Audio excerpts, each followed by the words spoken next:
Raise your hand if you've seen the movie Avatar.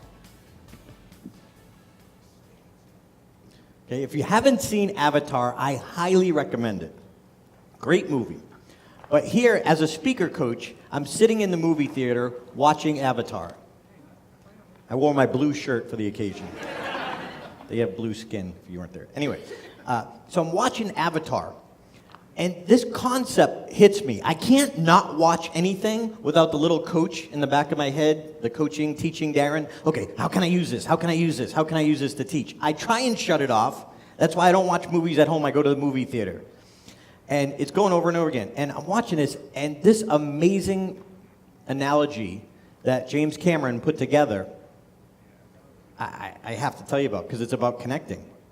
If you didn't see the movie, there's a character, or characters in the movie, called dire horses.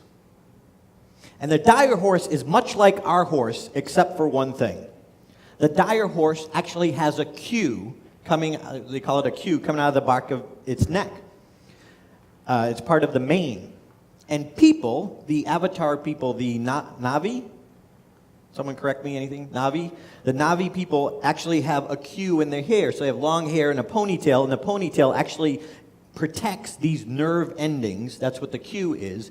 And the cue is what they use to connect to not only other people, but also to nature. They connect to the tree, the spiritual tree, and that's how they connect to nature. But what really got my attention was the dire horse. Because what was fascinating, what I loved about it, it was a great metaphor for us as speakers, is that the dire horse actually chooses its rider, not the other way around. The dire horse has to choose the rider. They choose whether they want to connect or not. Did you ever see a presenter who was really good and really slick, had all the stories, but you just didn't feel them? You thought, wow, they're a great speaker, but you weren't leaning in, listening, and absorbing. Well, what was happening was you were a dire horse, and you chose not to connect with them because of what they did or what they said or how they acted. There was a disconnect, so you sat, but you chose not to connect. So what is that for you and I?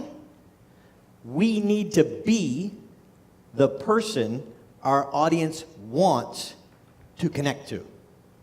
We have to open the channels. What we do and how we act, both on stage, off stage, before, to allow the people in our audience to be the dire horse and say, yes, I like them, I believe they're being real and authentic. Does that make sense?